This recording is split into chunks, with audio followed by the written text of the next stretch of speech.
dasar-dasar apa yang disebut tasawuf. Apa saja itu? Ada 8. Ada mujahadatun nafs. Nah, ini sangat penting sekali. Mujahadah, latihan untuk mengendalikan nafs, sisi keegoan kita. Nafs tidak mungkin kita bunuh kecuali dengan kematian. Maka selama hayat kita masih ada pada badan ini, kita tidak boleh membunuh nafs, jiwa, ego. Tapi yang ada adalah mengendalikannya. Pengendalian nafs mesti dilakukan dengan cara membimbingnya, melatihnya. Maka orang yang tidak pernah melatih nafsnya akan senantiasa menjadi sibaiyah, menjadi karakter yang sangat buas.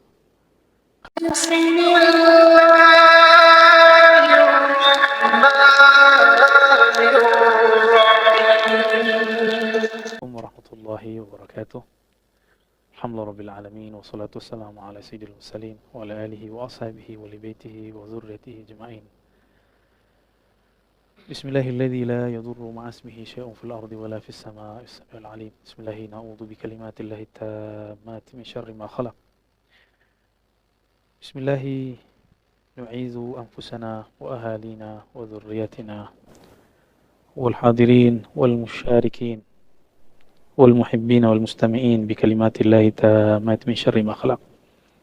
Sahabat-sahabat dimuliakan Allah, mari kita sama-sama meminta kepada Allah supaya Allah meridhai kita, meridhai orang-orang yang hidup bersama kita, meridhai orang-orang yang berkhidmah untuk rumah-rumah Allah, untuk mengembangkan ilmu-ilmu Allah. Untuk mereka, mari kita bacakan surah Al-Fatihah. A'udzubillahi bismillahirrahmanirrahim. Ya kanamdiyan Semoga mereka yang tertimpa musibah sakit, virus, Allah berikan kebaikan. Jika kebaikan bagi mereka adalah sehat dan hidup, Allah hidupkan dengan segera. Allah sehatkan sesegera mungkin. Jika tidak, semoga Allah mengambil mereka dengan husnul khatimah. Amin ya rabbal alamin. Di tangan saya ada kitab Haqa'iqut Tasawuf, seperti yang kita sudah sampaikan di bulan yang lalu. Di sini Syekh Abdul Qadir Isa rahmatullahi ta'ala alaih menjelaskan tentang basic dasar-dasar apa yang disebut tasawuf. Maka pada bab kedua beliau menyebutkan judul bab Al-Manhaj Al-Amali fi Tasawuf. Manhaj amali. Apa arti manhaj? Manhaj itu sistem berpikir, struktur berpikir. Manhajnya sufi itu bukan manhaj kalam, berbicara nazari, teoritis, tidak. Tapi manhajnya amali, praktek. Apa saja itu? Ada 8. Pertama, suhbah, berguru, nggak banyak teori, langsung berguru. Yang kedua, siapakah orang yang layak dijadikan guru? Disebut al-waris al-muhammadi. Yang ketiga, akhdhul ahad, kontrak belajar dengan guru. Kemudian al-ilm, ilmu mengenai apa yang diamalkan dari guru. Ada mujahadatun nafs. Nah, ini sangat penting sekali. Mujahadah, latihan untuk mengendalikan nafs, sisi keegoan kita. Nafs tidak mungkin kita bunuh kecuali dengan kematian. Maka selama hayat kita masih ada pada badan ini, kita tidak boleh membunuh nafs, jiwa, ego. Tapi yang ada adalah mengendalikannya. Pengendalian nafs mesti dilakukan dengan cara membimbingnya, melatihnya. Maka orang yang tidak pernah melatih nafsnya akan senantiasa menjadi sibaiyah, menjadi karakter yang sangat buas, karakter yang disebut bahimiyah, karakter yang kita artikan sebagai karakter binatang ternak. Yang keenam yaitu az-zikr, praktek zikir. Lalu yang ketujuh, muzakarah, bermuzakarah dengan para ikhwan, bertanya kepada guru. Dan yang kedelapan, berkhalwat, menyepikan diri bersama Allah Subhanahu wa ta'ala. Baik. Kita masuk ke pilar yang pertama, yaitu suhbah. Suhbah dari bahasa Arab, ya, sahiba yashabu, suhbatan. berarti persahabatan. Persahabatan hakiki adalah persahabatan yang membuat karakter sahabat itu mempengaruhi jiwa kita. Maka almar'u ala dini khalilih, begitu dalam hadis Abu Daud. Seseorang itu karakternya akan sama seperti karakter sahabatnya. Jadi jika bertanya tentang seseorang, jangan tanya tentang dia, tanyalah komunitasnya, tanyalah dengan siapa dia berkawan, tanyalah dengan siapa gurunya. Kata suhbah sudah menjadi bahasa Indonesia, yaitu sahabat. Namun sahabat dalam bahasa Indonesia lebih kepada teman. Tapi suhbah dalam bahasa tasawuf bisa berarti berguru, bisa juga berarti berteman. Suhbah ini, teman-teman dimakan Allah, lissuhbati atharan amiqan. Begitu kata Syekh Abdul Qadir Isa. Suhbah itu mempunyai pengaruh yang luar biasa kepada syakhsiyatil mar'i wa akhlaqihi wa suluki, kepada pembentukan sosok kepribadian seorang murid. Akhlaknya, cara berbicaranya, cara kajiannya. Kenapa ada orang yang sudah hijrah, sudah mau tobat, tetapi kata-katanya justru lebih kasar daripada orang yang tidak hijrah? Ketika ada orang yang berbeda dengannya, dia menyerang orang tersebut dengan kata-kata, bahkan kata-kata itu diperkuat dengan ayat-ayat. Jadi dia punya karakter emosi buas, lalu dicari pembenarannya dari Al-Quran. Cuma karena dia berbeda. Dulu berbeda kepentingan dalam kepentingan duniawi. Sekarang karakter itu belum dijinakkan. Ketika dia bertemu ilmu agama, diambillah ilmu agama untuk membenarkan keegoisan dalam dirinya, karakter-karakter buruk di dalam jiwanya. Jadi kenapa ada orang hijrah, bahkan mungkin sudah menjadi guru, karakternya tidak berubah, sudah menjadi ustadz, tapi masih suka kemudian berkata-kata kasar. Perlu diketahui, syaitan itu tidak pernah berkata kasar. Syaitan itu menggoda. Syaitan itu merayu. Mungkinkah orang yang merayu berkata-kata yang kasar? Maka rayuan yang pernah disampaikan kepada Nabiullah Adam, kakek kita, Adam alaihissalam, itulah rayuan yang sangat halus sekali. Apa kata syaitan? Inni laka nasihun. Sesungguhnya aku adalah pemberi nasihat yang terpercaya. Amin. Begitu iblis mempromosikan, membranding dirinya, sehingga Nabi Adam pun karena tahu, oh iblis ini orang yang sudah tua di surga, perlu dipertimbangkan kata-katanya. Namun ketika Nabiullah Adam terusir dari surga, apakah beliau menyalahkan iblis? Tidak. Beliau menyalahkan dirinya sendiri. Rabbana zalamna. Kenapa Sayyidina Adam tidak menyalahkan iblis? Karena waktu tergoda, Nabi Adam tidak lagi mempunyai karakter hewan ternak, yang tamak, hewan buas yang emosional. Bahkan meskipun terpedaya, tapi karakter iblis alhamdulillah tidak menempel pada diri beliau. Makanya Nabiullah Adam tidak menyalahkan siapa-siapa, justru menyalahkan dirinya sendiri. Jika benar kita ini keturunan Nabi Adam, jika kita mengalami keterpurukan, terjebak pada sebuah kesalahan, jangan salahkan siapapun, salahkan diri kita sendiri. Sahabat-sahabat dimuliakan Allah, para sahabat radhiyallahu ta'ala anhum, pada paragraf yang ketiga dikatakan, wa ma nala sahabah radhiyallahu ta'ala anhum hadzal maqam as-sami. Para sahabat tidak sampai kepada makom tingkatan yang tinggi ini. Wa darajat ar-rafi'ah ba'dan kanu fi zulumatil jahiliyah.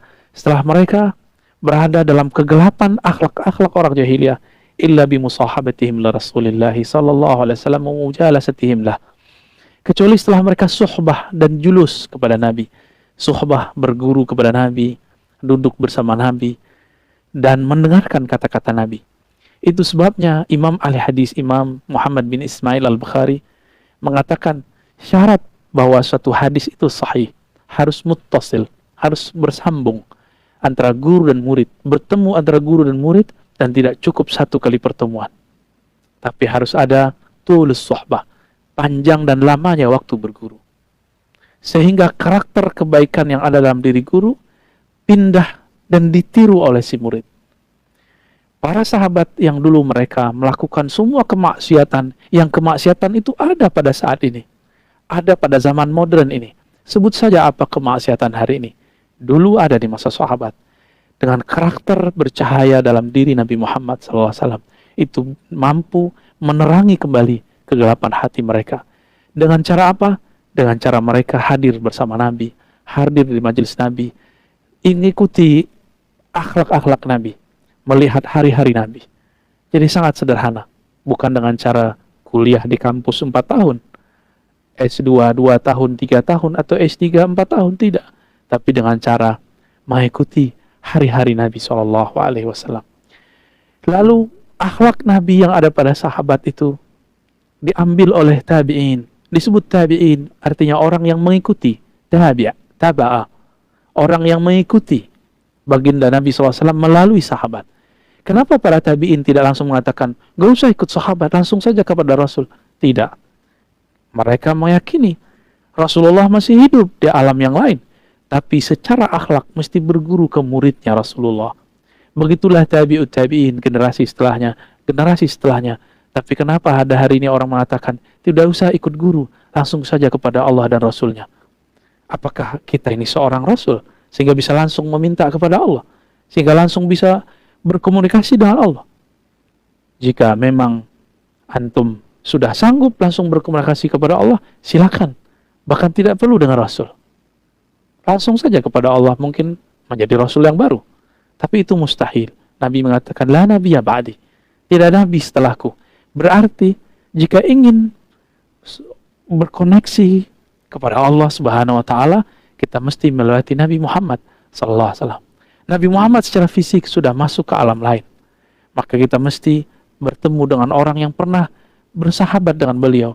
Mereka pun sudah wafat, maka digantikan generasi setelahnya sampai hari ini mereka masih ada. Mereka yang disebut dengan al-warras atau al-wurras al-Muhammadi, para pewaris Nabi Muhammad sallallahu alaihi wasallam. Dan ini sahabat-sahabat maka Allah dikatakan di halaman 42-nya, khalidah khalidah ila qiyamis sa'ah. Ini akan kekal sampai hari kiamat. Fa inna li Rasulillah sallam wurrathan minal ulama'il arifin. Kenapa? Inilah perbedaan umat Muhammad dengan umat selainnya. Umat Nabi Muhammad mempunyai pewaris-pewaris yang bersanad bersilsilah sampai akhir zaman. Mereka lah orang-orang yang arifina billah, yang mengenal Allah, bukan sekedar mengenal kitab-kitab, bukan sekedar yang mampu berdiskusi, tapi mereka adalah orang-orang yang mewarisi cahaya dari kalbu Nabi Muhammad sallallahu alaihi wasallam. Ya. Jadi mereka tidak hanya mewarisi gelar. Maka tidaklah penting gelar doktor, gelar MA, gelar LC, gelar sarjana, jika itu cuma membuat orang pintar berbicara, tapi tidak berpintar dalam bersuhbah, tidak pintar dalam berakhlak. Maka sahabat-sahabat dulu di masa Rasulullah, yaktabisuna min nurih, mereka mengambil cahaya itu dari Nabi Muhammad SAW, lalu diwariskan ke orang setelahnya. Inilah yang Nabi katakan, tuba liman ra'ani wa amana bi. Beruntung mendapatkan cahaya siapapun yang melihatku. Beruntung ya dan beriman kepadaku. Beruntung juga siapa yang menjadi murid mereka, lalu murid mereka dan murid-murid terus sampai kemudian sampai akhir zaman. Alhamdulillah Allah izinkan kita berguru kepada orang-orang yang mempunyai silsilah keilmuan kepada baginda Nabi Muhammad sallallahu alaihi wasallam. Dan ini teman-teman yang dimuliakan Allah, tidaklah dapat diperoleh dengan sekedar membaca kitab, dengan sekedar hanya membaca Quran sendiri. Bukan berarti kita melarang orang baca kitab, bukan berarti kita melarang orang baca Quran. Suatu kali Ubay ibn Ka'ab dalam halaman 45 diceritakan bahwa beliau melihat di masjid dan mendengar ada orang baca ayat Al-Quran yang berbeda dengan yang dia dengar dari Nabi Muhammad SAW. Kisah ini kan berulang kembali. Ketika kita melihat di masjid ada orang beramal berbeda dengan cara amalan yang kita terima dari guru kita, atau ustadz yang kita anggap ustadz ahli sunnah, ustadz anti bid'ah. Apa yang terjadi? Kita ingin mengingkarinya. Tapi dulu karena Rasulullah masih hidup, maka orang ini diseret dibawa kepada Nabi. Ini juga terjadi pada Sayyidina Umar. Sayyidina Ubay juga sama. Ketika datang kepada Rasulullah, Rasulullah tidak langsung menghakimi apa yang dilakukan oleh Nabi. Nabi kemudian mengatakan kepada mereka berdua, kamu bacakan apa yang kamu hafal dari Quran. Kamu juga bacakan. Mereka masing-masing membacalah. Apa kata Nabi? Anda dua-duanya benar. Artinya teman-teman, sahabat-sahabat melakukan Allah, kebenaran mutlak milik Allah, tapi jalan mencapai kebenaran lebih daripada satu. Kebenaran mutlak hanya satu, tapi jalan mencapai kebenaran lebih dari satu. Maka jangan pernah memonopoli kebenaran yang hanya itu milik Allah Subhanahu wa ta'ala. Maka Rasulullah kemudian menepuk dada Ubay. Apa kata Ubay? Qad ghasyani darbun fi sadri. Ya. Ketika Nabi menepuk dadaku, maka seakan-akan dadanya bergetar, diliputi sesuatu, ya. Ka'anni anzuru ila Allah, sampai akhir hadis. Seakan aku melihat kepada Allah Subhanahu wa taala. Maka beliau Syekh Abdul Qadir Isa mengatakan, ya, wa min huna, di halaman 44-nya jika kita muncul sedang, yatabayyan khata'u man yazun annahu yastati'u bi nafsihi ay yu'alija bi amradih ay yu'alija amradah al-qalbiyah. Maka kelirulah orang yang beranggapan bahwa dirinya sanggup mengobati dirinya sendiri. Dirinya sanggup mengobati penyakit-penyakit kolbunya. Dan ini, teks ini dicetakkan awal-awal, disalahfahami oleh pembaca, bahkan dipotong oleh mereka.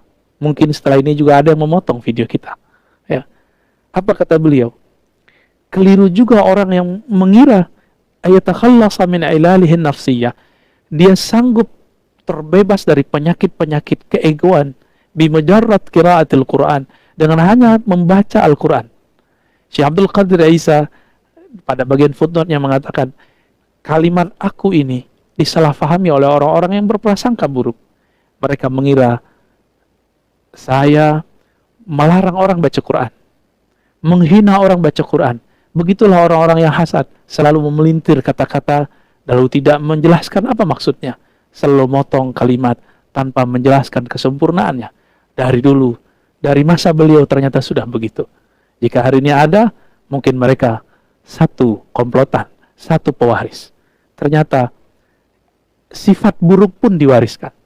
Setiap orang yang ego tidak mau berguru akan mengalami hal yang sama dengan orang-orang sebelumnya, walaupun formulasinya berbeda. Bahkan kata beliau, wal ittila' ala hadis Nabi SAW. Bahkan orang yang hanya membaca hadis Nabi dari buku-buku, dari lembaran kertas, itu tidak akan terbebas dari sifat-sifat zulumat, kegelapan dalam dirinya, jika hanya sekedar membaca, tapi tidak berguru kepada orang yang membacanya. Dzalika li'anna al-kitab wa sunnah qad jama'a anwal adawiyah. Kenapa? Karena Quran dan sunnah itu ibarat taman herbal, ibarat ruang yang di situ ada macam-macam obat, macam-macam bahan pengobatan. Yang bahan-bahan itu hanya bisa diramu oleh pakarnya. Dalam bahasa Arab disebut dengan saidali. Barangkali hari ini kita sebut dengan seorang pakar apoteker. Fala budda ma'ahuma min tabibin.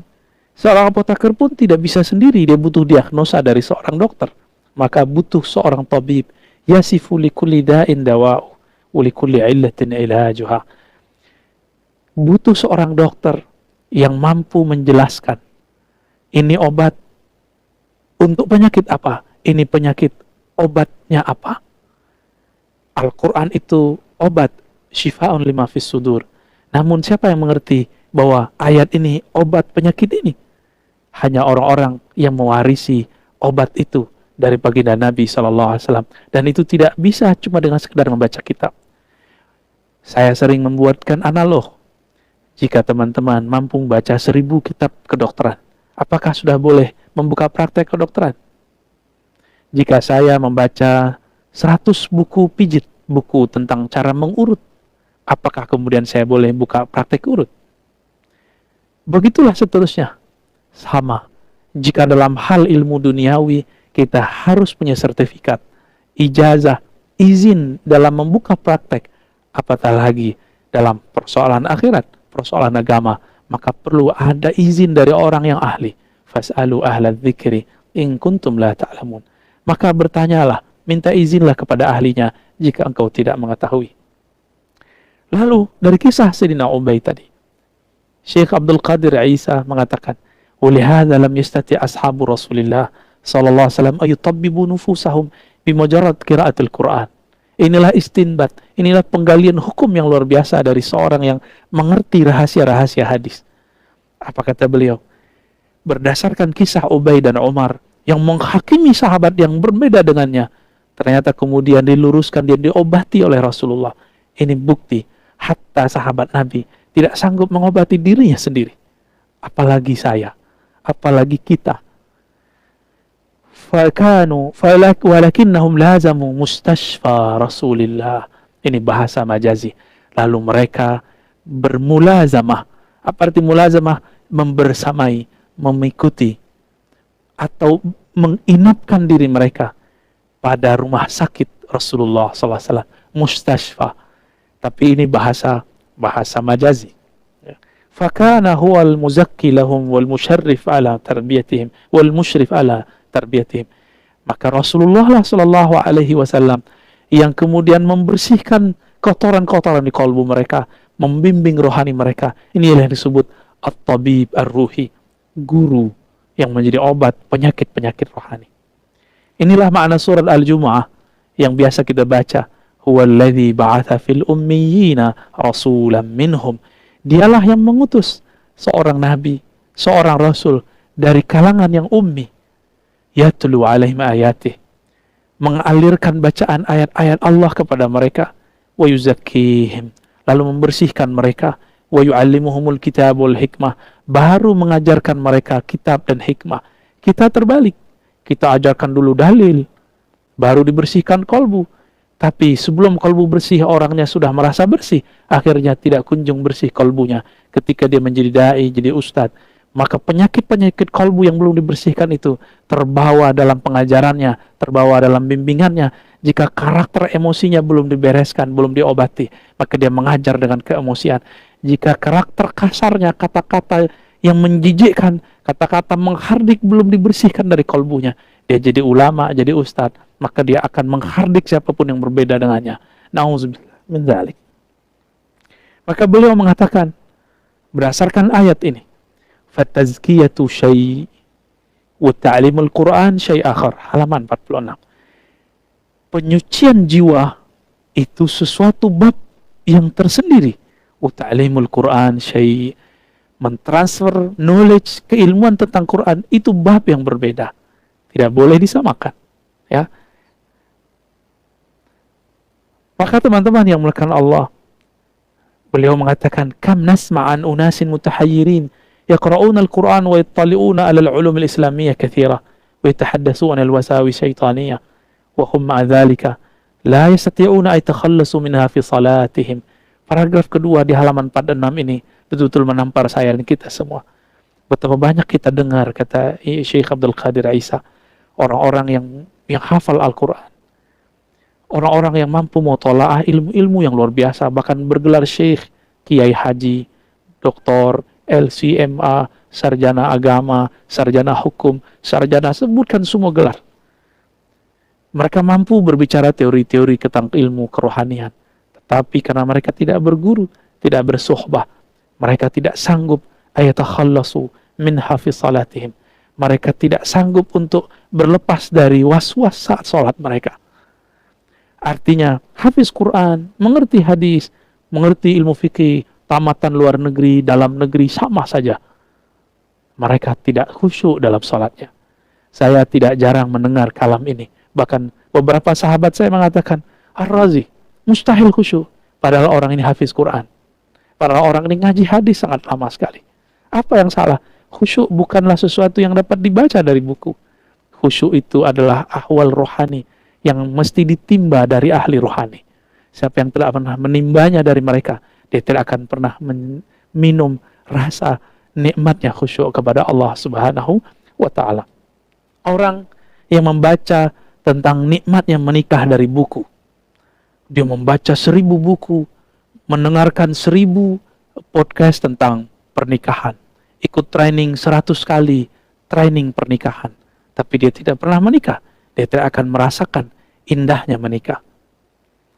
Lebih kurang seperti itu analognya yang dapat kita katakan. فإذا ثبت في الطب الحديث أن الإنسان لا يستطيع يطبب نفسه بنفسه ولو قرأ كتب الطب, jika memang benar demikian dalam ilmu kedokteran modern, seseorang pun tidak sanggup mengobati diri sendiri walaupun dia membaca buku-buku dokteran, ya. Bal budallahu min tabibin yakshifu khafaya ilali. Dia mesti punya guru, punya dokter, punya terapis yang bisa nanti mengetahui masalah di badannya.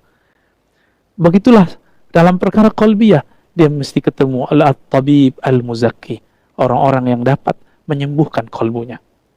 Maka teman-teman yang melakukan Allah, jika saya sadar badan saya tidak sehat, saya datang kepada dokter. Betapa tidak adilnya kita semua. Salat tidak khusyuk, berarti kalbu berpenyakit. Ada orang berbeda dengan kita, lalu kita benci dan kita ingin menyerangnya. Anti kritik. Ini tanda kalbu kita berpenyakit. Lalu kita tidak datang kepada dokternya, dokter rohani. Betapa tidak adilnya orang-orang seperti ini. Maka orang ini kemudian tidak dicintai oleh Allah. Dia tetap berpenyakit hatinya sampai nanti ketika hayatnya berpisah dari badannya. Itu yang disebut su'ul khatimah. Sahabat-sahabat karena Allah, jika seorang dokter tidak mungkin dengan membaca buku atau nonton TV, harus dia kemudian mendapatkan sertifikat izin daripada institusi resmi yang mengatakan kamu jadi dokter dengan sumpah seorang dokter setelah kuliah 4 tahun, 5 tahun, lalu kemudian praktek kedokteran. Apalagi dalam ilmu kerohanian. Maka ada masa berguru, ada masa praktek, baru kemudian diizinkan oleh sang guru untuk mengajarkan bagaimana cara membersihkan kalbu. Begitulah ilmu-ilmu ini bisa dianalogkan. Inilah penjelasan Syekh Abdul Qadir Isa mengikuti manhaj Imam Abu Hamid Al-Ghazali, sahib Ihya Ulumuddin dan Munqidh min ad-Dhalal.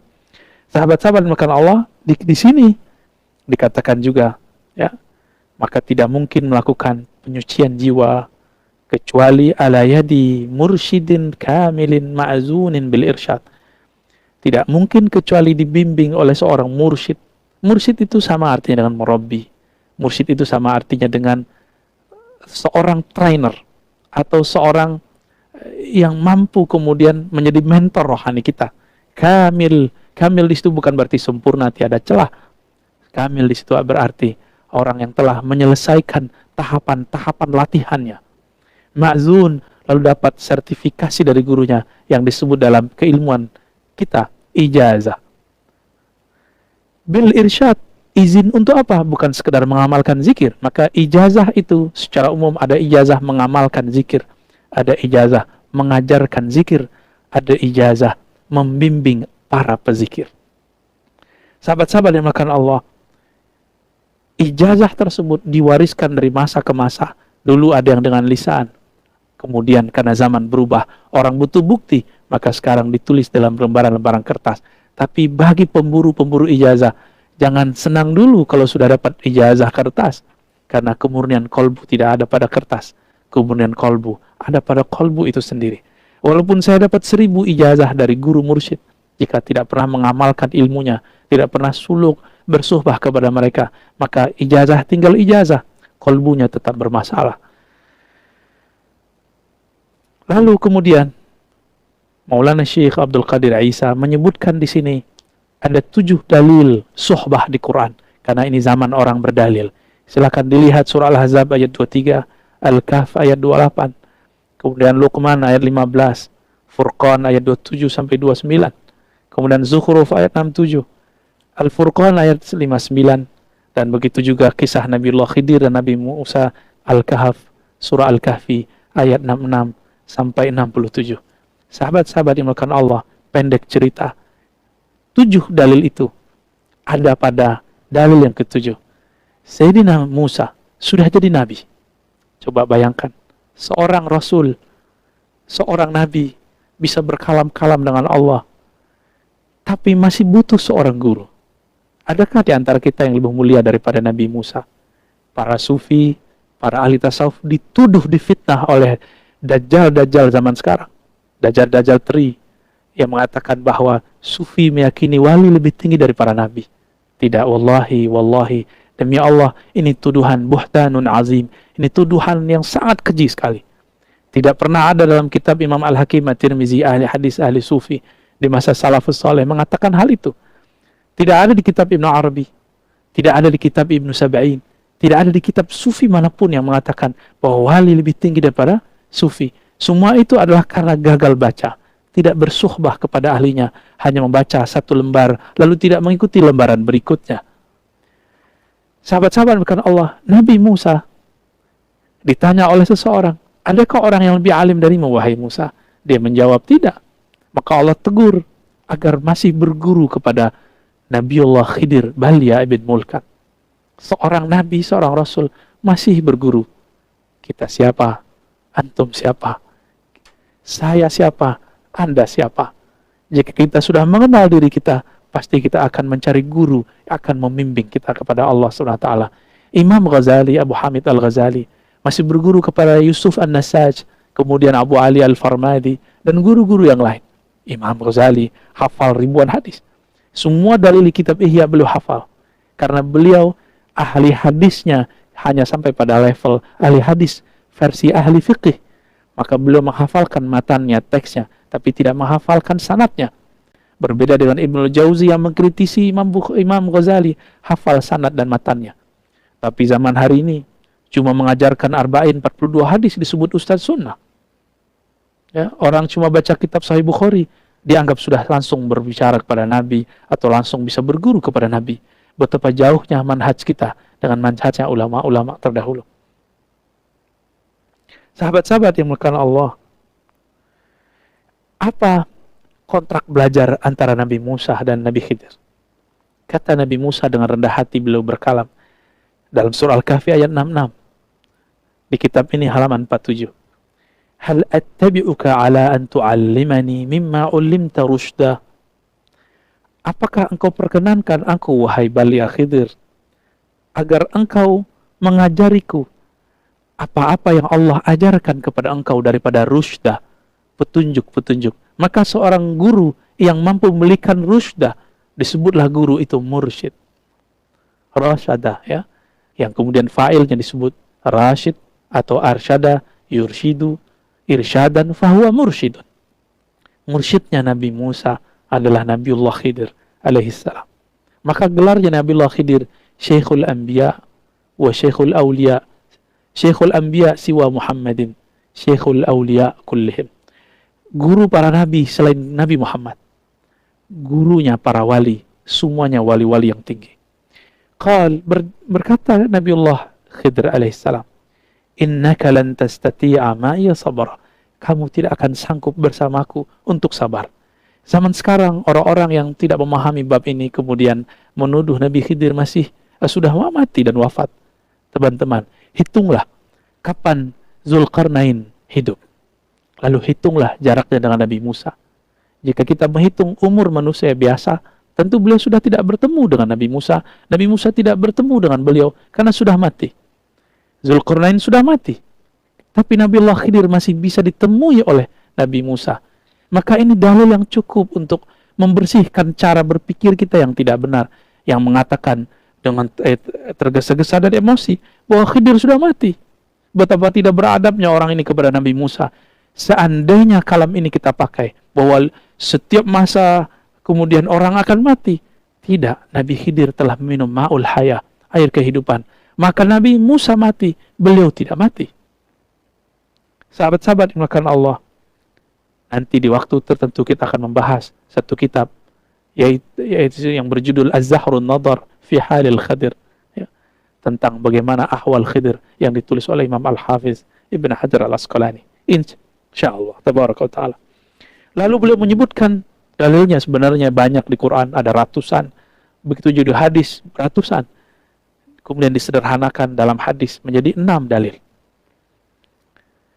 Hadis pertama, Nabi mengatakan, Mathalul jalis salih wa jalis su' ka mathalil misk wa nafihil kir. Ya. Orang yang punya teman yang baik dan yang tidak baik seperti berteman dengan penjual parfum. Yang satu lagi ahli besi, tukang besi. Walaupun tidak ikut menjual, tapi ikut harum. Walaupun tidak ikut mengerjakan, melakukan apapun terhadap besi, tidak pandai besi, jika kita mendekat pasti ada bau logam menempel di badan. Maka sahabat-sahabat karena Allah, kita adalah sahabat kita. Siapa sahabatmu? Itulah akhlakmu. Kemudian dikatakan dalam hadis Nabi SAW, riwayat Abu Ya'la dengan riwayat yang sahih, Ibnu Abbas meriwayatkan bahwa ada yang berkata kepada baginda Nabi, ayyu julasa'una khair, wahai Rasulullah, siapakah teman yang bisa kami jadikan tempat bergaul, tempat duduk bersama? Apa kata Nabi? Man dzakarakumullah ru'yatu, orang yang jika engkau memandangnya, memvisualisasinya, mengenangnya, mengingatnya, membuat engkau mengingat Allah Subhanahu wa ta'ala. Inilah dalil rabitah. Hadis semakna diriwayatkan oleh Imam Abu Nuaim, Imam Ahmad, Imam Hakim dengan lafaz yang berbeda-beda. Sedangkan di lafaz ini ada tambahan, wazada fi ilmikum mantiqu. Jika dia berbicara, kalamnya menutrisi keilmuanmu. Wa dzakarakum fil akhirati amalu. Jika engkau lihat amalnya, akhlaknya, membuat kamu mendapatkan zat bekal di akhirat. Sahabat-sahabat dimulakan Allah. Kemudian dalam hadis yang keempat kita loncat. Nabi SAW mengabarkan nanti di akhirat akan ada sekelompok orang bukan nabi, bukan syuhada, tapi mereka dikagumi oleh para nabi dan para syuhada. Mereka mempunyai posisi manzilah makan, posisi yang tinggi di hadirat Allah Subhanahu wa taala. Lalu mereka bertanya, "Ya Rasulullah, fakhabbirna manhum." Siapakah mereka wahai Rasulullah? Lalu Nabi menjawab, "Hum qaumun tahabbu bi ruhillah." Mereka adalah kaum yang saling mencintai dengan ruhnya Allah. Apa makna ruhullah? Nanti di lain waktu kita jelaskan juga pada pembahasan yang spesial. Ala ghairi arhamin bainahum. Walaupun mereka bukanlah persaudaraan biologis, bukan keturunan yang sama. Mereka beda jenis, beda ras, beda bangsa. Wala amwal yata'atuna bainahum. Ya. Mereka juga bukan orang yang bersahabat, berkumpul karena ada orang kaya yang berbagi harta di situ. Artinya mereka berkumpul bukan masalah fulus duniawi. Fawallahi inna wujuhahum lanurun.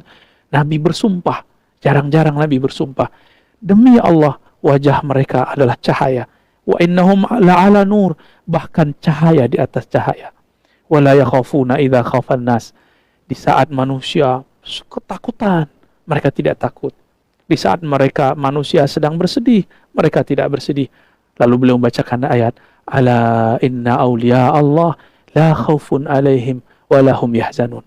Ketahuilah para wali-wali Allah itu nanti tidak ada rasa takut pada mereka, tidak ada kesedihan, sebagaimana di bumi mereka tidak takut dihujat, maka di sana pun mereka tidak takut mengalami apapun. Surat Yunus ayat 62. Sahabat-sahabat dimulakan Allah, tidak jarang ada orang mengancam kita dalam berdakwah. Nanti saya akan menjadi saksi di padang mahsyar untuk memenjarakan, memasukkan kamu ke neraka. Boro-boro mau jadi saksi orang. Kita sendiri belum tentu bisa mengurus diri, bersaksi untuk diri sendiri.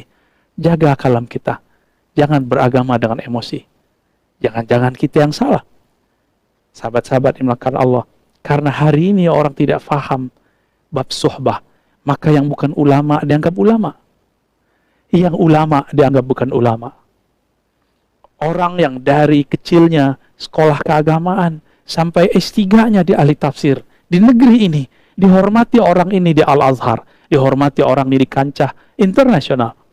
Tapi di negerinya sendiri dihujat, dituduh Syiah, dituduh liberal, dituduh cuma karena ada satu perbedaan-perbedaan yang perbedaan itu sudah dimaklumi oleh ahli ilmu.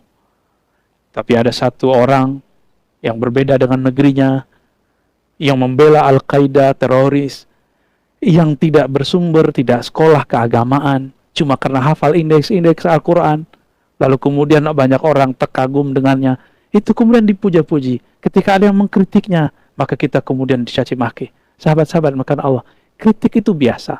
Jika masuk ke ranah ilmiah, maka kritik adalah satu yang wajib. Saya ketika skripsi, saya dikata-katai oleh dosen saya. Ketika S2 tesis, lebih gila lagi. Ketika S3, lebih dahsyat lagi. Bahkan dikata-katai, kamu nih bodoh, nulis apa? Itu biasa. Dan itu tidak membuat kita kemudian dendam kepada orang. Namun, orang beragama hari ini beragama dengan emosinya. Mungkin pada awalnya dia seorang yang emosional ketika memakai baju agama, emosinya kemudian dicari pembenaran dari ayat-ayat Al-Quran. Maka kami mengimbau diri kami sendiri dan kita semua, hati-hati dalam bersahabat, hati-hati dalam bersubah, bermanhaj. Jangan salah berguru, jangan salah berkomunitas. Sahabat-sahabat yang melakukan Allah, beliau menyebutkan di sini beberapa hadis. Lalu ada satu kisah yang paling gampang, jalan pintas menuju Allah. Abu Dzar Al-Ghifari datang kepada Nabi, lalu mengatakan, "Ya Rasulullah, ar-rajul yuhibbul qaum wa la yastati' ya'mal amalahum." Ada orang, wahai Rasulullah, maksudnya dirinya sendiri, mencintai seseorang tapi tidak sanggup mengikuti amalannya. Apa kata Nabi? Nabi faham maksud Abu Dzar. Abu Dzar ini dari Bani Ghifar, kalamnya halus, tidak berani berbicara secara terbuka. Mereka orang-orang yang educate. Di zaman orang-orang Mekah saat itu sudah menyembah berhala, mereka masih menyembah Allah dalam agama yang hanif. Apa kata Nabi? Anta ya Aba Dzar. Ketika Abu Dzar menggunakan kata kiasan, Nabi langsung menjelaskan secara terbuka. Wahai engkau, wahai Abu Dzar, ma'aman ahbabta, akan bersama siapapun yang engkau cintai. Jika cinta dengan Nabi, akan bersama dengan Nabi. Mana bukti cinta kita kepada Nabi? Sudahkah kita bersolat kepada Nabi? Sudahkah meniru akhlak Nabi? Nabi ketika dicaci maki tidak balas mencaci maki. Ketika beliau dilempari oleh orang-orang Taif dengan lemparan yang menyakitkan dan menghinakan, beliau tidak membalas dengan doa sumpah serapah, hadakallah, saya akan jadi saksi engkau nanti di akhirat. Tidak. Ya, cari makan. Tidak. Tidak ada kalam-kalam begitu. Ya, bahkan tidak ada kalam anjing, kalam monyet, kalam binatang-binatang. Teman-teman, jika kolbu kita di dalamnya masih ada kebun binatang, maka yang keluar nanti nama-nama binatang. Jika di dalam kolbu ini ada kekotoran seperti WC, maka yang keluar nanti sumpah serapah yang jorok seperti yang ada di tempat buang air. Maka orang-orang seperti ini wajib dibersihkan. Maka sahabat-sahabat yang mendapatkan sahabat atau musuh seperti ini, jangan membalas. Orang ini masih perlu diobati. Suatu kali Hanzalah dan Abu Bakar bertemu di jalan. Apa kata Abu Bakar? Kaifa anta ya Hanzalah? Ada apa dengan wajahmu wahai Hanzalah? Berarti di zaman Rasulullah, para sahabat pun mengalami kegoncangan. Jangan dikira sahabat itu langsung sempurna. Mereka mengalami proses-proses juga. Mereka tidak kemudian cukup baca buku atau nonton YouTube atau ikut Zoom semata atau baca lembaran-lembaran terjemahan, tidak. Mereka kemudian mengadu berguru kepada Nabi. Bertemulah dua orang ini di tengah jalan. Apa kata Hanzalah? Nafaqah Hanzalah. Hari ini Hanzalah telah munafik, wahai Abu Bakar. Qala subhanallah, ma taqul? Apa maksudmu wahai Hanzalah? Ya. Lalu dia menjawab, nakunu ma'inda Rasulillah yudzakkiruna bil jannati wan nar ka'anna ra'ya 'ainin. Ketika Nabi mengajari kami tentang surga neraka, seakan-akan kami langsung memandang surga neraka. Ini yang kita sebut kasyaf. Beberapa orang ketika diceritakan surga neraka, Allah perlihatkan dalam alam rohaninya tentang surga neraka. Ada orang yang tidak, dia cukup dengan tasdik dan percaya. Tapi kasyaf bukanlah jaminan orang ini selalu benar. Inilah Hanzalah. Dia kemudian merasa dirinya tidak benar. Ketika keluar, pulang ke rumahnya, afasana al-azwaj wal aulad wal dayat nasina kathiran. Ketika kami kemudian pulang ke rumah, ketemu pasangan, anak, ketemu aktivitas, apalagi zaman sekarang ketemu gadget, smartphone, ketemu game, ketemu semuanya. Apa kata beliau? Nasina kathiran. Kami lupa banyak hal. Saya tidak tahu, teman-teman, apa yang dikatakan Abu Bakar dan Hanzalah seandainya mereka hidup di zaman kita, lalu beliau berdua melihat aktivitas kita ketika pulang. Kita lebih sedang buka YouTube, nonton film-film Korea kah, tidak dilarang berhibur diri. Tapi jika waktu kita menghibur diri dalam sifat duniawi lebih banyak daripada ukhrawi, maka inilah yang dikatakan oleh Hanzalah. Hanzalah menuduh dirinya munafik, tidak menuduh orang munafik. Inilah sahabat Nabi, tidak pernah mengatakan dirinya munafik, tapi dia mengatakan nafaqah Hanzalah, Hanzalah lah yang munafik. Kata Abu Bakar, wallah, saya juga begitu. Ternyata Abu Bakar menemukan hal yang sama dengan Hanzalah. Selevel Abu Bakar merasakan hal yang sama, apalagi saya. Saya juga yakin teman-teman sahabat merasakan yang sama. Kemudian datanglah mereka kepada Rasulullah. Lalu Rasulullah mendengar kalam Hanzalah. Apa kata Hanzalah? Nafaqah Hanzalah ya Rasulullah. Hanzalah munafik wahai Rasulullah. Lalu disebutkan, dilaporkanlah persoalan yang tadi. Apa kata Nabi? Nabi nggak bilang ke ente munafik, ente kacau, enggak. Nabi mengatakan, walladzi nafsi biyadi, demi zatku, demi jiwaku yang ada dalam genggamannya. Lau tadumuna ala ma kunta kununa indi fi dzikri wa fi dzikri la safatkumul malaika ala furusikum wa fi turukikum. Walakin ya Hanzalah sa'ah wa sa'ah. Nabi mengatakan, lau tadumun, seandainya kamu berpegang teguh, membawa rasa kerinduan surga, rasa bersamaku ke rumahmu. Ini yang kita sebut rabitah. Rabitatul syekh, rabitatul kubur, rabitatul akhirah. Mengikatkan hati dengan guru, mengikatkan hati dengan akhirat. Lalu mengikatkan hati fi zikri, dengan zikrullah. Maka malaikat-malaikat akan datang menyalami kalian. Baik furusikum, di atas tempat tidur kalian, dan di jalan kalian. Apa maksudnya? Dua tempat ini, teman-teman, adalah dua tempat yang paling mudah orang lalai. Kita lalai saat kita tidur di kasur-kasur kita, di ranjang-ranjang kita. Kita lalai saat kita di jalan, karena mata kita jelalatan. Kita melihat hal yang indah-indah menurut diri yang fisik. Tapi Nabi mengatakan apa? Kalau kamu bisa istiqomah membawa rasa ini ke rumahmu, ke tempat bekerjamu, ke tempat manapun engkau pergi, maka malaikat akan menyalamimu. Maka beberapa sahabat merasa dihadiri oleh malaikat-malaikat Allah. Begitu juga yang kita saksikan dari sahabat-sahabat kita yang Allah bukakan hatinya di saat zikir, di saat membaca Al-Quran. Dia mengalami hal yang sama dengan para sahabat. Tapi Nabi mengatakan, ya Hanzalah, walakin ya Hanzalah, sa'ah, bertahap hai Hanzalah. Sedikit demi sedikit, wahai Hanzalah. Jangan langsung kemudian instan. Inilah yang disebut suhbah. Berguru, mengamalkan pelan-pelan. Maka Nabi ketika bertemu peminum khamar, Nabi nggak bilang, kamu jangan minum khamar. Tapi kemudian turun ayat menjelaskan bahwa manfaat khamar tidak lebih besar daripada mudaratnya. Dibiarkan dulu. Tidak langsung mengatakan khamar haram. Oh ini haram, ini bid'ah. Ini bukan tariqahnya Nabi. Bukan manhajnya Nabi Muhammad SAW. Itulah mursyid rohani. Lalu turunlah kemudian di masa berikut ketika ada kasus. Apa kata Allah? Bahwa dosanya akibat dari meminumnya lebih berbahaya daripada tidak meminumnya. Lalu terakhir ketika ada kasus berikut, mereka sholat, lalu ayatnya berganti lafaz, baru kemudian dilarang sholat. Lalu kemudian baru diharamkan. Maka sahabat-sahabat yang dimuliakan Allah, begitulah cara Nabi mendidik. Mulailah kenalkan seseorang kepada Allah. Lalu ajarkan pelan-pelan membersihkan dirinya.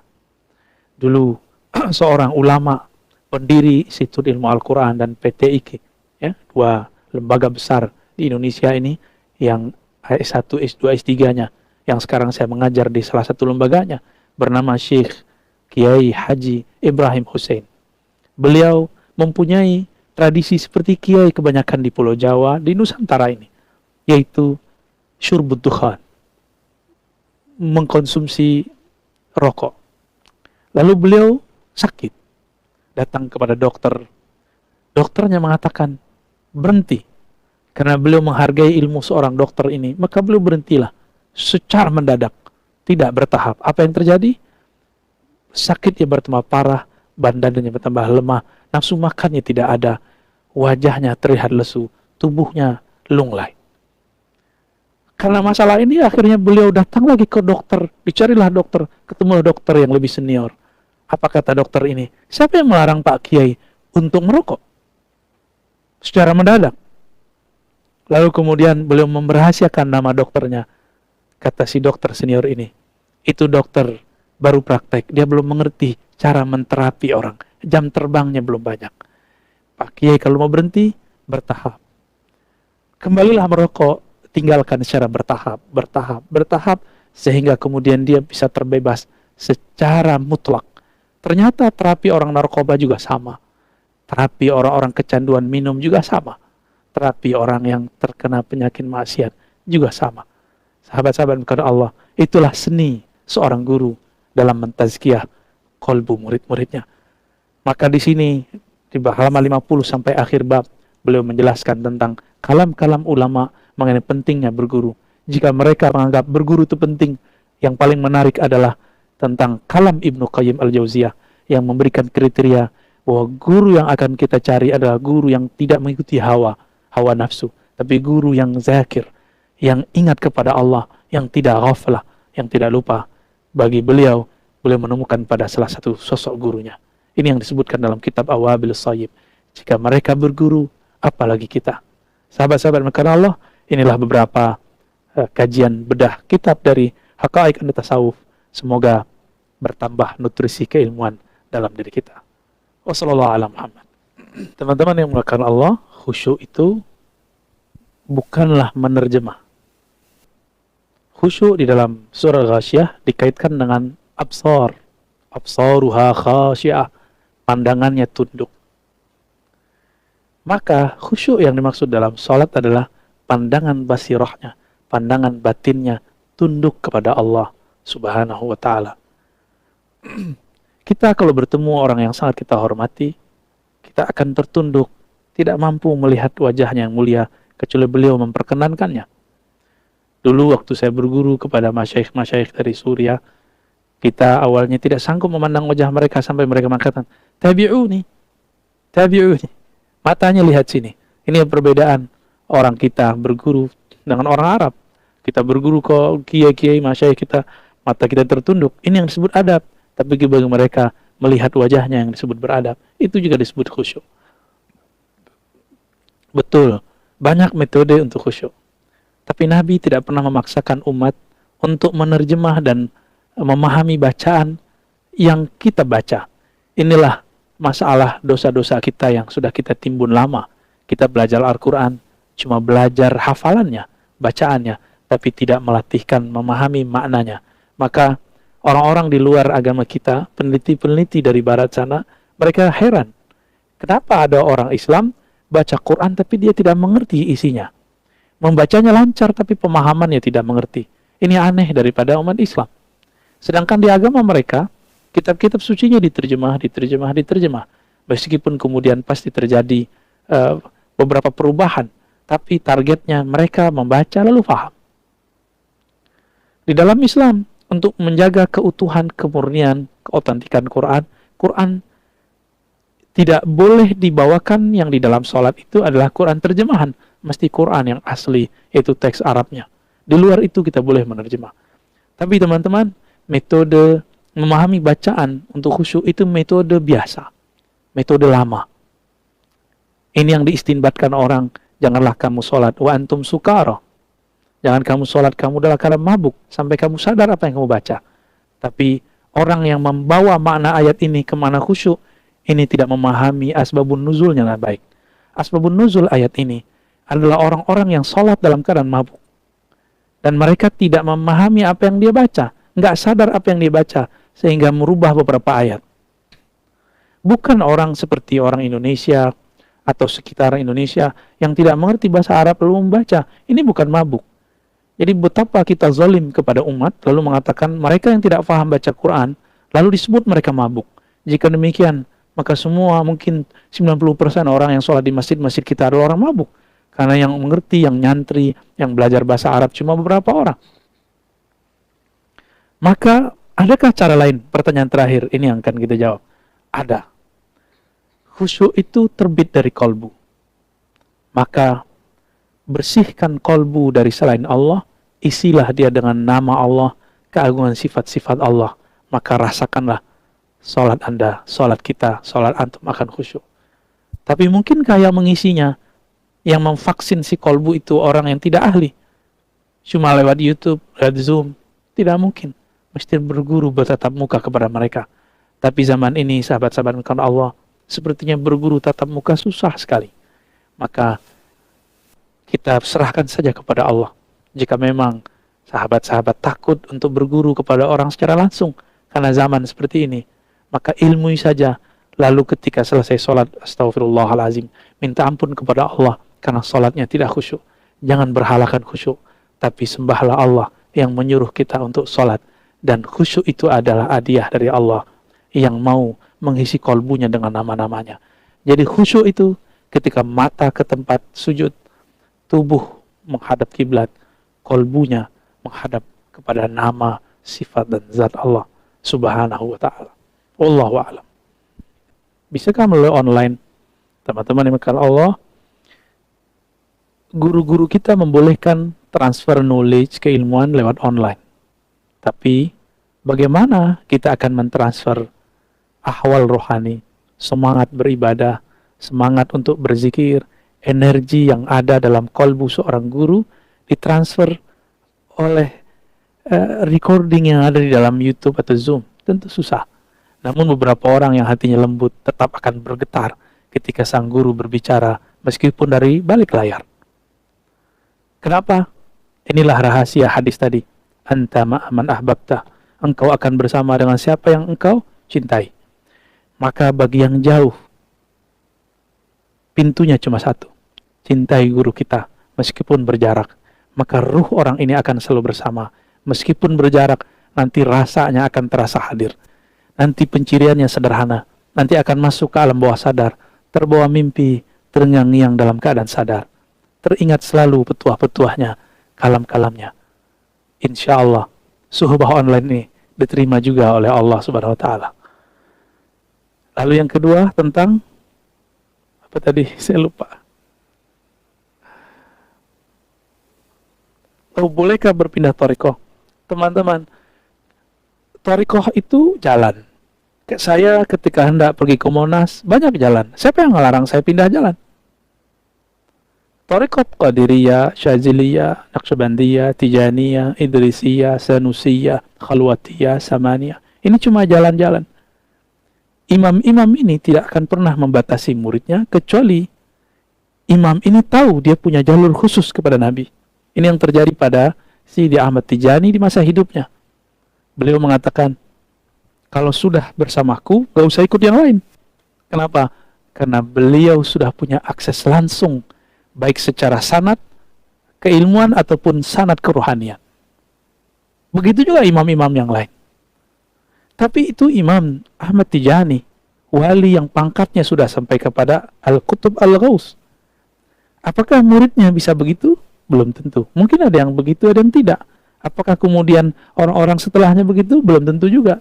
Maka falya'lam rajulun bima fi nafsi, bima fi qalbi. Maka kita tidak boleh kemudian menyamaratakan kalamnya Sidi Ahmad Tijani, kalamnya Sidi Abdul Qadir Jilani, Abdul Hasan Syazili, Muhammad Baharudin Shah Naqsyabandi, lalu kita pukul rata untuk semua mursyid. Tidak. Maulana al-Imam Khalid An-Naqsyabandi Al-Baghdadi thumma Dimashqi. Beliau ini ahli hadis, ahli tafsir, ahli aqidah Ahlussunnah, berthariqah banyak. Tadinya mursyid Qadiriyah. Dari ayahnya dapat ijazah. Tapi karena ayahnya wafat, maka tarbiyahnya merasa beliau belum sempurna, beliau berguru lagi. Beliau kemudian setelah berguru jauh, ya, berguru ke Mekah, sampai ke India, sampai ke mana-mana. Setelah beliau menjadi seorang guru, beliau mengangkat murid menjadi guru sampai ratusan. Lalu orang-orang bertanya, wahai Tuan Syekh, kenapa engkau mengangkat orang yang menurut engkau belum sempurna? Apa jawaban beliau? Aku ingin menyebarkan kebaikan di banyak negeri, di penjuru negeri. Maka bukan berarti orang-orang yang diangkat khalifah kah, muqaddam kah, wakil talqin kah, itu sesempurna gurunya. Maka kalam guru kita harus timbang-timbang dulu. Ini beliau berbicara pada haknya atau berbicara pada hak muridnya secara umum. Kalau tidak, nanti akan menyebabkan tarekat tertutup. Ini yang kemudian membuat orang-orang takut beralih thariqah. Teman-teman, berthariqah itu sama seperti sekolah. Kurikulumnya sama, tapi berbeda gurunya. Berthariqah itu sama dengan masuk ke resto. Anggap saja rumah makan Padang atau rumah makan Sunda. Nama sama, tapi ketika ahli masaknya berbeda, kita akan berbeda menikmatinya. Kita akan tandain, rumah makan Padang yang ini enak, yang sono tidak enak. Sama-sama rendang, tapi berbeda. Makan liwet Sunda ini enak, yang di sono kurang enak. Kenapa kita berani mengatakan seperti itu? Karena perbedaan cara menyajikan dan rasanya. Teman-teman yang dimuliakan Allah, jadi bolehkah saya pindah? Boleh. Jika tidak ada peningkatan spiritual, bukan berarti thariqahnya yang tidak meningkat, bukan berarti mursyidnya tidak hebat. Mungkin kita tidak berjodoh dengan mursyid tersebut, mungkin kita tidak sesuai dengan kurikulum yang ada pada thariqah tersebut. Jika demikian, pindahlah. Siru fil ard. Inilah makna ayat itu. Berjalanlah di muka bumi. Ya. Pandanglah dengan mata batin. Kita akan melihat, oh alam ini sangat luas. Berapa jumlah sahabat? 124.000. Sebanyak itulah thariqah di muka bumi. Namun kemudian yang bertahan, mazhab sahabat yang tadinya banyak sekali bertahan cuma 4. Ini disebut mazhab yang 4. Thariqah kemudian di Indonesia diakui 40. Di Mesir lebih daripada 70. Bahkan sekarang sudah mulai 100-an. Dan banyak lagi teman-teman yang melakukan Allah. Ini cuma thariqah, jalan. Jika saya tidak cocok dengan satu rumah sakit, satu dokter, siapa yang melarang saya untuk berpindah ke dokter dan rumah sakit yang lain? Tidak ada. Namun seorang dokter, seorang guru tentunya punya saran. Kalau kamu ingin tuntas dalam pengobatan, kata dokter, ikuti saya sampai selesai. Saya kasih resep, tolong dikonsumsi dan hindari pantangannya sampai selesai. Tapi ada orang tidak sabar. Akhirnya dia berpindah dokter. Kata dokter ini sabar ikut saya. Dia nggak sabar lagi. Dia pindah lagi. Akhirnya 40 dokter pun penyakitnya tidak sembuh. Karena dia tidak sabar. Maka teman-teman yang sabar dulu. Coba amalkan dulu satu thariqah yang kita pelajari. Barangkali kita mendapatkan usul ilallah. Disampaikan kepada Allah. Baik cuma namanya, sifatnya, afalnya. Apalagi mengenal zatnya. Yang sabar. Begitu juga seorang guru. Guru juga akan, misalnya guru di sekolah. Jika kamu ingin mengerti, maka dengarkan baik-baik dari awal sampai akhir. Sekolah SD ada 6 tahun. Sekolah kemudian SMP yang sekarang disebut kelas-kelasnya sampai berangka yang banyak. Itu juga butuh tahun. Kenapa kita bisa tahan untuk makanan intelektual, tapi tidak tahan untuk makanan spiritual? Betapa tidak adilnya dan tidak sabarnya kita. Wa qalilun, sedikit sekali di antara hamba kami syakur, yang banyak bersyukur. Allah menja'alna minasyakirin. Amin. Yang terakhir tentang ihsan. Apakah masih thariqah? Teman-teman dimakan Allah, jika al-Islam mesti lewat mazhab fikih. Tidak ada lagi jalannya, karena itu warisan ulama salafus saleh. Jika ingin membaca Al-Quran, mesti lewat thariqah tajwid. Tajwid itu juga ada thariqahnya. Jika ingin memahami ragam baca Quran, mesti lewat jalur thariqah qiraat. Maka ada macam-macam qiraat. Kenapa ada orang di dunia mengakui thariqah qiraat, mazhab-mazhab qiraat, tapi giliran memahami bab ihsan, dia tidak mau berthariqah. Dengan ego mengatakan, oh tidak ada thariqah, saya bisa sendiri. Jika Anda merasa bisa, silakan lakukan sendiri. Tapi tidak usah menyalahkan orang yang menjalani jalur thariqah ihsan. Jika fikih saja melahirkan banyak jalan-jalan, banyak mazhab, apalagi ihsan, maka akan banyak juga jalan menuju Allah. Dan di zaman akhir zaman ini, thariqah itu akan selalu diperbaharui. Contoh sederhana, orang yang ngotot, yang bersikeras dengan keahliannya, seperti seorang artis, mesti tampilnya harus konser. Orang begini akan ditinggal oleh fansnya, orang-orang yang suka kepadanya. Kenapa? Zaman sekarang tidak boleh berkumpul. Dia harus berimigrasi dan beradaptasi dengan sosial media. Dia harus punya channel YouTube, dia harus punya Instagram. Kemudian dia berkarya dan disebarkan melalui sosial media. Sama, thariqah itu nggak boleh kolot. Thariqah itu kurikulum. Dia harus diformulasikan, dibungkus sesuai dengan hajat zaman ini. Zaman ini zaman online. Ya sudah, kita bagikan mana yang pantas di-online-kan. Kita tahan mana yang tidak patut di-online-kan. Jika kita berbeda pendapat, teman-teman, tidak masalah. Barangkali di antara kita, di antara sahabat, kiai, wali, habaib, ada yang tidak sepakat dengan saya. Ketika saya membedah satu kitab, dianggap saya ember dan vulgar. Tidak masalah. Bukankah ilmu itu ada ijazahnya? Kita diijazahkan guru kita menjelaskan ini. Jika antum tidak dapat ijazah, tidak perlu marah. Banyak thariqah kepada Allah. Kita harus, ketika ilmu-ilmu tentang bid'ah sudah dibuka, ilmu tentang sunnah juga harus dibuka. Ketika orang hari ini membuka ilmu-ilmu kebatinan lewat di YouTube, zikir-zikir secara obral di YouTube, Kenapa kita tidak juga membuka kajian-kajian yang murni ini, yang bersanad ini lewat sosial media? Kita melarang orang tapi tidak memberikan jalan keluar. Maka saya mengimbau diri saya sendiri dan teman-teman yang Allah titipkan ilmu ke dalam dadanya. Mari beradaptasi dengan zaman ini. Maka thariqah kita akan relevan, manhaj kita akan relevan, mazhab kita akan relevan fi kulli zaman wa makan. Wa sallallahu ala nabiyyina Muhammad. Subhanakallahumma wa bihamdika asyhadu an la ilaha illa anta astaghfiruka wa atubu ilaik. Kita kirimkan doa untuk orang-orang yang terkena sakit pada hari ini, siang ini, pagi ini. Semoga Allah berikan ketabahan, Allah berikan kesembuhan bagi yang Allah takdirkan kebaikan kepada mereka. Al-Fatihah. Bismillah. Ya Ghairil maghdubi alaihim waladdallin. Amin. Sallallahu ala nabiyina Muhammad. Assalamualaikum warahmatullahi wabarakatuh.